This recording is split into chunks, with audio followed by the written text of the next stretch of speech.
Bien, conozcamos un poco sobre lo que tiene que ver con pensiones, con esta estructura en la que una persona se dedica durante su etapa laboral y productiva, llamémoslo vida útil, ¿sí? Vida que decide destinar a una compañía, a una empresa, aportando su fuerza laboral e intelectual, hace unos aportes voluntarios, llamémosle así, para después obtener unos beneficios que merece definitivamente gracias a este esfuerzo y a este sacrificio. Entonces, entendamos el modelo de una manera muy simple, muy sencilla. La persona durante cierta cantidad de años se dedica a aportar. Está contribuyendo una fracción, un porcentaje de su salario.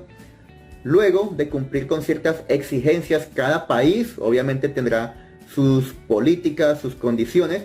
La persona puede dedicarse a cobrar, digamos que a descansar y a disfrutar.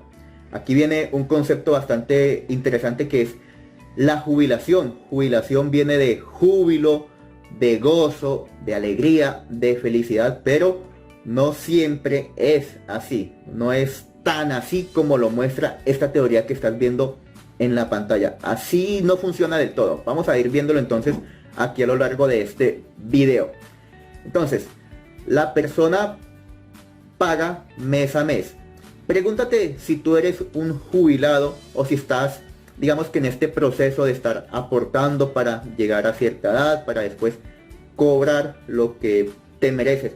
Pregúntate, ¿eso que cobro es lo que pagué? ¿Es el mismo dinero o equivale a todas esas contribuciones que yo he hecho? Mira que no es así, definitivamente no es así. Esto es una estructura en la que las personas están contribuyendo, pero ese dinero es con el que le están pagando a los que se pensionaron años atrás y que hoy en día están disfrutando de esa jubilación. El dinero que tú has venido pagando, si estás todavía en tu etapa laboral, es con el que le están pagando a ellos, y a ti te irán a pagar con el dinero de los nuevos contribuyentes que van a hacer sus aportes en el futuro. Mira que es como un esquema piramidal. Los nuevos le están pagando a las personas antiguas y todo esto finalmente se configura en un engaño. Pero ¿por qué colapsa? ¿Por qué hay problemas después con este sistema? Porque los estados tienen que después estar haciendo modificaciones a sus condiciones, a sus leyes. Porque algunas personas tienen que pelear con abogados para que se les cumpla lo pactado, para que digamos les aprueben su pensión. ¿Por qué pasa esto? Bueno, es muy sencillo. Todo es un juego de números que no depende de las personas, no depende tampoco del estado, sino que tiene que ver con la natalidad y con la mortalidad. Mira, te pongo un ejemplo. Cada vez las personas, digamos que están disminuyendo el tema de los hijos que tienen, si lo comparamos con estas cifras de hace 50 o de hace 100 años. En Europa, por ejemplo, este asunto de la natalidad ha sido muy evidente en cifras. La natalidad ha disminuido bastante, entonces hay menos jóvenes, hay más adultos y adultos mayores, y aparte de eso, el índice de mortalidad ha disminuido. Ya las personas viven más años. ¿Por qué pasa esto? Porque tienen más acceso a información, porque se cuidan más, porque hacen deporte, porque la medicina de hoy es mucho mejor, mucho más avanzada que hace 100 años, que hace 50 o más años, ¿cierto? ¿En qué se traduce esto? En que cada vez hay más y más y más jubilados, más personas que merecen recibir estos dineros, pero el dinero simplemente no alcanza. Insisto, es un juego de números súper sencillo, súper básico, pero las matemáticas no encajan por ningún lado. Menos fuerza laboral, menos personas produciendo y aportando, más adultos mayores teniendo el derecho de recibir estas pensiones. Hay un concepto bastante sencillo de la matemática básica, que es el valor actuarial o el cálculo actuarial que utilizan los estados y las grandes empresas, digamos, estas entidades que se encargan de administrar dineros a nivel macro, en la que con una aritmética muy sencilla se calcula esto: la masa de pensionados actual, las personas que actualmente están obteniendo su pensión, ¿cierto? Es una cantidad, digamos, fija en el momento, y la masa que viene detrás a cumplir las exigencias para pensionarse, la masa de personas que se van a pensionar en los próximos años. Y viene entonces otro concepto, que es la esperanza de vida, que es lo que te acabo de comentar, que ha venido aumentando en los últimos años, y esto se configura entonces en un problema para las entidades que se encargan de tener que cumplir con estos aportes, con estos pagos. Aquí es donde la matemática, entonces, a la matemática se le cruzan los cables, no porque falle, sino porque las variables que están aquí interviniendo, que estás viendo aquí en pantalla, hacen que el tema sea insostenible. Más personas que se están jubilando y que vienen por jubilarse, menos aportes, digamos que este número se va desequilibrando, estas dos cifras, y listo, el sistema simplemente colapsa. Este concepto actuarial, esta matemática, la utilizan los estados para hacer predicciones, para programarse con sus gastos públicos.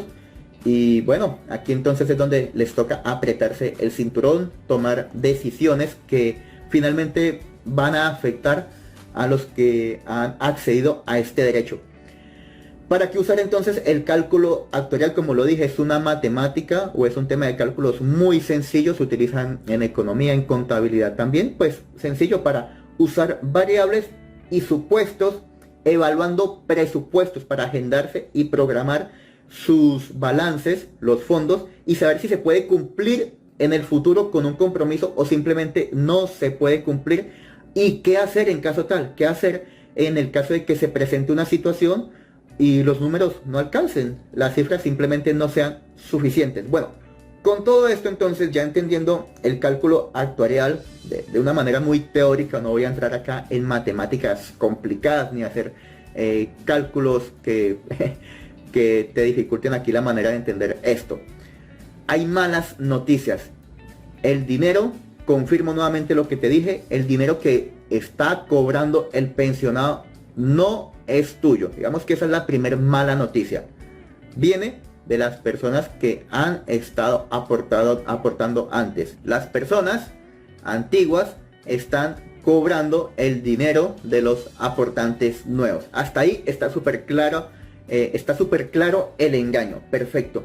Y lo otro es que para el Estado como tal, la parte administrativa, la parte digamos fiscal, que se encarga de estar administrando costos, inversiones, bueno, el erario, las pensiones son un gasto. Así de sencillo. ¿Por qué es un gasto y no un costo? Porque es algo que está saliendo, pero no está generando ningún beneficio de vuelta, a diferencia de un costo. Entonces, en el costo, la entidad aporta algo, saca dinero de su bolsillo, pero sabe que eso en el futuro, ¿sí? en el mañana, va a retribuirse, va a volver con un beneficio, con una ganancia o un interés.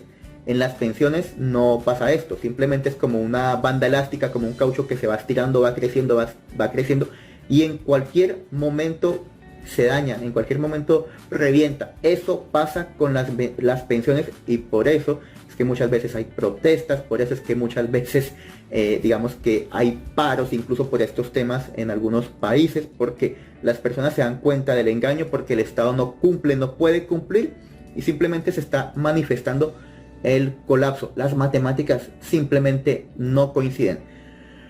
Bueno, hablemos un poquito, voy a hacer aquí un paréntesis para hablar de números de una manera muy somera. Te voy a hablar en el caso de mi país, de Colombia. Digamos que puede haber bastantes similitudes en otros países de Latinoamérica o del mundo, pero la persona está cotizando el 16% de su salario. Mira, actualmente en mi país, poco más, poco menos, no voy a entrar aquí a complicarme con cifras precisas, el salario mínimo que puede obtener una persona es 1.000.000 de pesos. Esto equivale, para que te hagas más o menos una idea y busquemos un estándar, equivale a $200, ¿sí? Para tener una divisa base. 1.000.000 de pesos.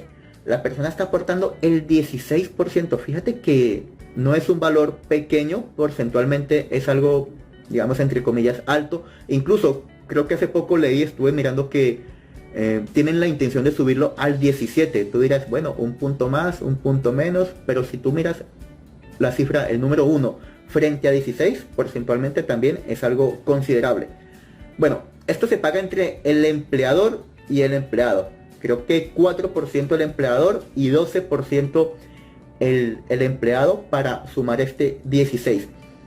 Según el fondo en el que esté cotizando, si es público o si es privado, entonces hay cierta cantidad de semanas laborales para estar contribuyendo, entre 1.100 y 1.300. Para efectos de esta explicación, de este ejemplo sencillo, yo puse 1.200 semanas. Tú puedes ahí hacer tu cálculo estimado para saber a cuántos años equivale esto.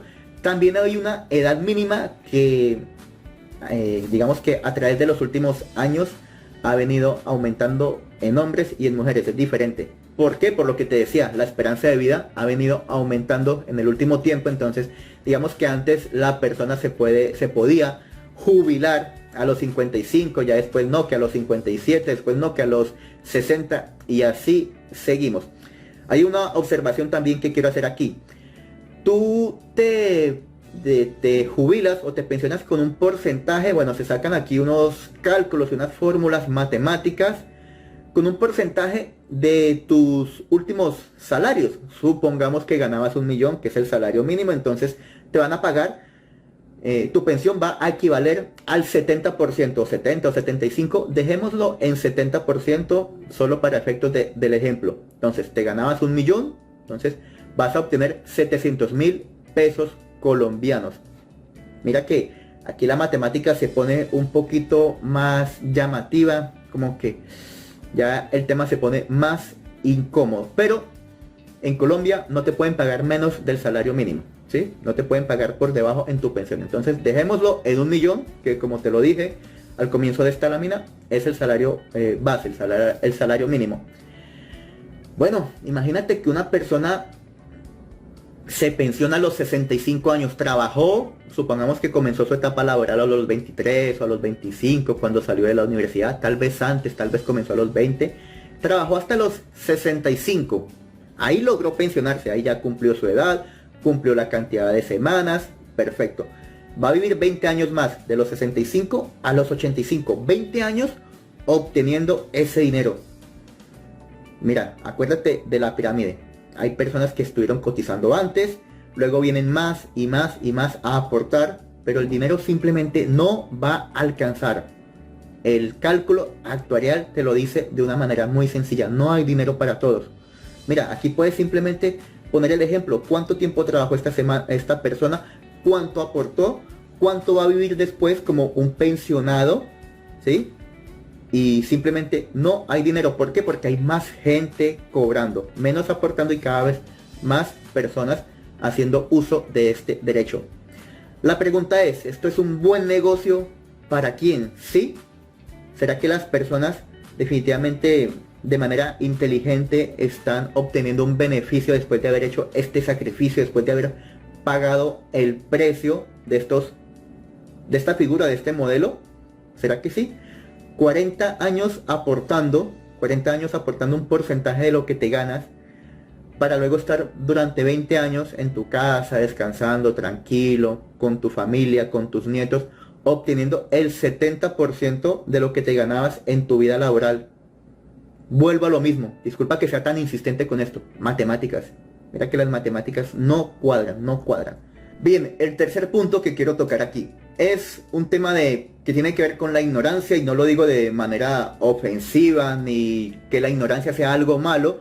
Simplemente muchas veces las personas desconocen algo y no saben que desconocen eso. Es así simple, no tienen, digamos, culpa, o a veces tienen un cierto grado de responsabilidad porque digamos que no buscan información, no se empapan del tema, simplemente actúan por inercia, van a su trabajo, aportan, cobran su cheque, lo gastan y así pasan años y no entienden qué es lo que hay detrás de esas contribuciones que están haciendo. No lo sé, tú dime. Entonces, existen los fondos públicos y existen los fondos privados. ¿Cuál es básicamente la diferencia? Pues que el fondo público lo administra el Estado, todos estos dineros, y van a una sola bolsa y de allí comienzan a repartirse para diferentes gastos, para diferentes temas, inversión social, bueno, digamos que todo va a una sola olla. Y bueno, aquí entra un concepto también llamado corrupción, que es muy popular en Latinoamérica, bueno, en todos los países en general. Entonces hay desvíos de fondos, hay tajadas por aquí, tajadas por allá, y las personas ni siquiera se enteran de eso. Las personas no saben dónde está su dinero porque no tienen acceso a esto, porque es un dinero público, es un dinero que están administrando los mandatarios. Es así de simple. Y también está el tema de los fondos privados, donde digamos que los aportes son individuales y se está llevando una contabilidad particular de cada persona. Pero ojo, aquí hay que hacer una observación bastante pertinente.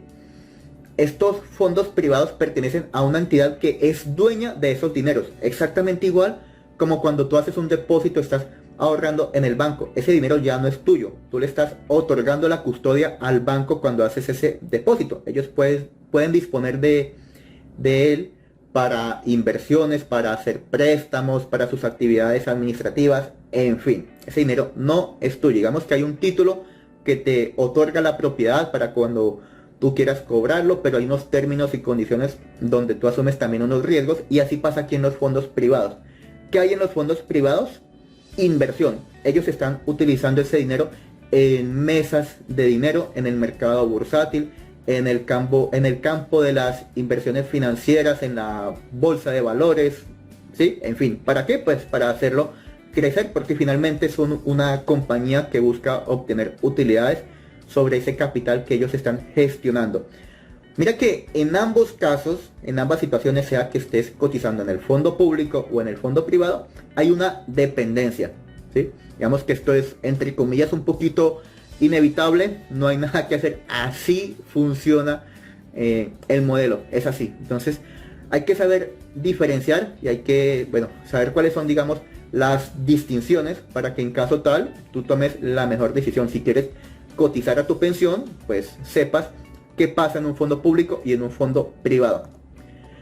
Bueno, el cuarto punto, hacer mi propio plan. Aquí es donde ya te quiero hacer una invitación a que tomes responsabilidad sobre tu futuro, porque es no solamente tu futuro, sino el futuro de tu familia, de tus hijos, de tus seres queridos.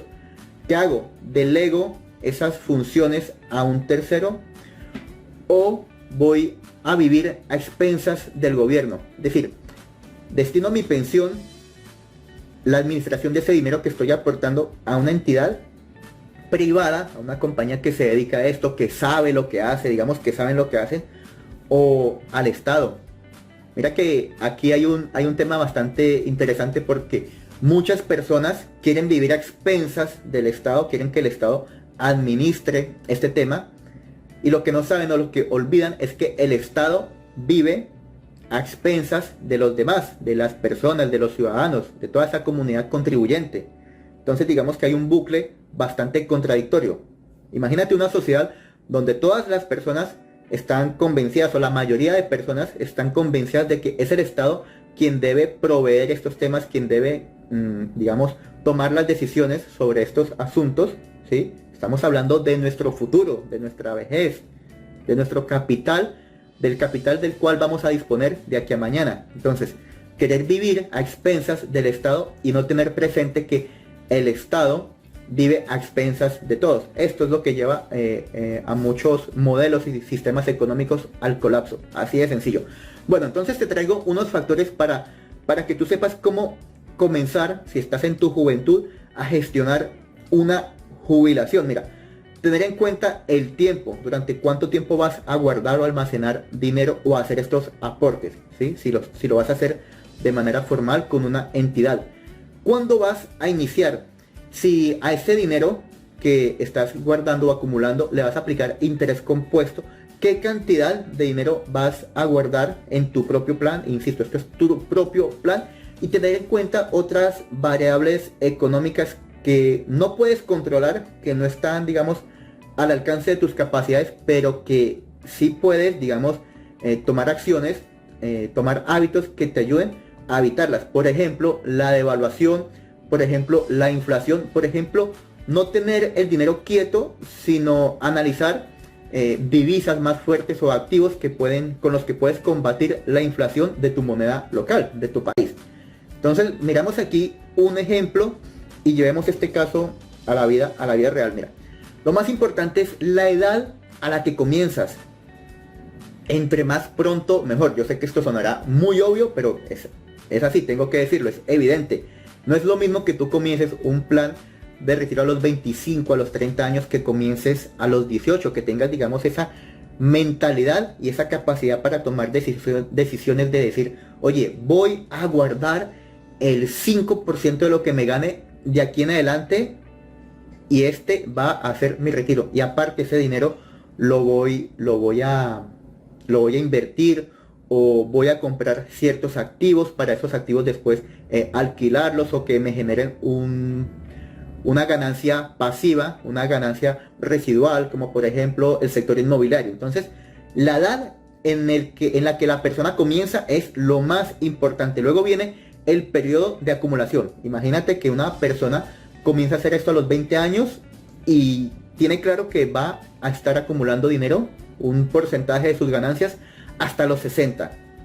Y además, imagínate que durante ese periodo incrementa los ingresos, ¿sí? Porque escala, porque hace negocios, porque en su empleo lo ascienden, porque comienza también a montar o a crecer en su propia estructura económica, en fin. Entonces, tiempo de acumulación, monto objetivo, ¿sí? Que tanto va a acumular, tiempo y cantidad. Digamos que aquí también hay que tener claro el propósito de la persona. El dinero debe tener un propósito. Entonces aquí te pongo, la persona quiere durante esos 40 años, de los 20 a los 60, durante esos 40 años, tener cierta cantidad de millones, ¿sí? Bueno, estoy poniendo aquí en la gráfica, estás viendo que puse 20 años, pero pueden ser 30, pueden ser 40. Digamos que si hablamos desde los 20 a los 50, bueno, son 30. De los 20 a los 60 son 40, ¿sí? Acá todo esto es a modo de ejemplo. Tener en cuenta lo que te mencioné también en la lámina anterior, el interés compuesto. Si voy a buscar la manera de obtener beneficios sobre ese capital, y a su vez esos beneficios voy a hacer que me generen más beneficios. Esto es lo que habla Albert Einstein, la octava maravilla del mundo, el interés compuesto, ganar sobre mis ganancias. Y por último, el análisis tiempo versus capacidad. ¿Por qué? Porque no somos eternos, porque no siempre vamos a tener la misma energía. Entonces, si trazamos este propósito, este objetivo hasta los 50 años, hablemos de los 20 a los 50, viene una curva de crecimiento, cada vez hay más acumulación, y la persona va a llegar a un tope, a un punto en el que va a parar de hacer estos aportes, de hacer estos ahorros. De aquí viene, la curva comienza a descender, porque ya no hay ingresos, sino que la persona comienza a disfrutar de esos dineros, a gastarlo, a viajar, bueno, no sé, cada quien sabrá qué hacer. Y aparte, el cuerpo también entra en una curva de decadencia, porque nos hacemos más viejos. No es lo mismo la etapa de los 40 a los 50, de los 30 a los 40, que de los 60 a los 70. Entonces, aquí fíjate que la curva tope comienza a bajar en estos dos aspectos, en el capital acumulado, que ya no va a ingresar, y en la energía física, en la energía corporal. Entonces hay que tener presente ese análisis. Por último, un poco de educación financiera, mira, para entender el porqué y el para qué de todos estos temas. Estamos hablando de pensiones, de contribución, un poquito hablé aquí de números, pero hay que tener en cuenta que esto es un impuesto. Es un impuesto, y aquí traigo a mención un autor muy famoso, un escritor, que es Robert Kiyosaki. Él siempre en sus conferencias, no sé si tú lo sigues, no lo sigues, seas admirador o no seas admirador de él, pero es el famoso autor de la franquicia Padre Rico, Padre Pobre y bueno, un sinnúmero de lecturas bastante interesantes de las cuales yo he sacado muchas enseñanzas y he venido aplicando en los últimos años a mi vida para mejorar mis finanzas personales, después de tener quiebras, después de haber cometido muchos errores y de haber desconocido información y por desconocimiento no aplicarla y sufrir las consecuencias. Entonces en sus charlas él siempre habla de impuestos, siempre. Esto es algo que yo resalto, no sé si lo has escuchado y lo has notado, ¿sí? Él habla de impuestos siempre.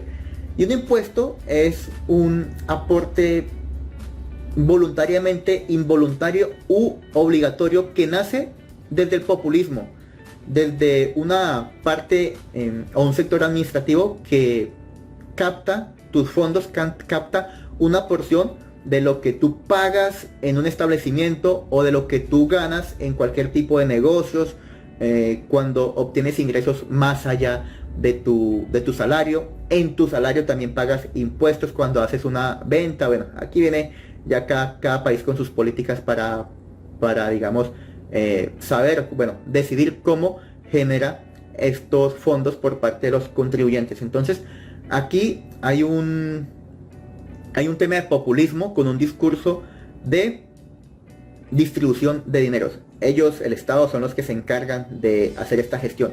Y viene una alternativa de aporte en la parte privada, como te lo dije hace un momento, donde no hay desvíos, pero sí hay inversión. Entonces hay que ser muy inteligente y saber qué decisión tomas si tú eres un empleado y si actualmente estás aportando, bueno, pagando estos impuestos para jubilarte de aquí a mañana. Entonces, tener muy en cuenta esto es un impuesto. ¿A dónde van esos impuestos? ¿Qué pasa con esos impuestos?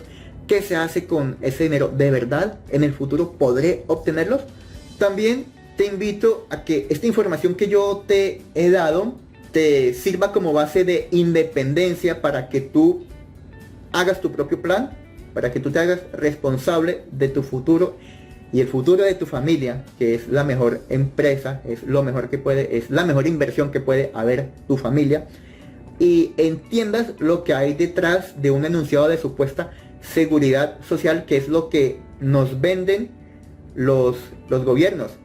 Vuelvo nuevamente aquí a traer a mención a Kiyosaki. Si hablamos de impuestos, ¿quién paga más? ¿La clase trabajadora, la clase media o los millonarios, los empresarios, los que tienen un sistema que les genera beneficios a través de una estructura de personas que están aportando su fuerza laboral a cambio de un salario?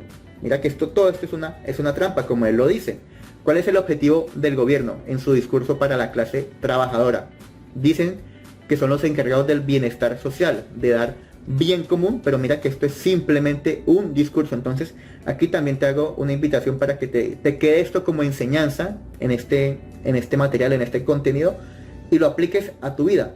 No puedes estar pensando en delegar esas responsabilidades al Estado, no puedes querer depender del Estado, debes buscar independencia, disculpa, y conocer qué es lo que hay detrás de un discurso de seguridad social o de bienestar social. Esto no existe.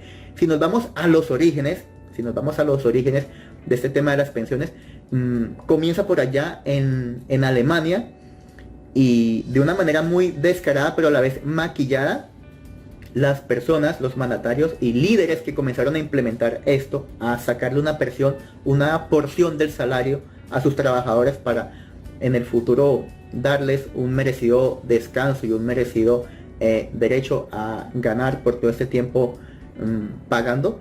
Ellos lo decían, lo que queremos es que sean dependientes del Estado. Esto también causó gran impacto y se vio reflejado a mediados del siglo pasado en la Argentina, ¿sí? El Estado quiso apoderarse también de todos estos fondos, eliminar los fondos privados. Bueno, la historia aquí es larga y no quiero meterme con temas políticos, pero así pasa.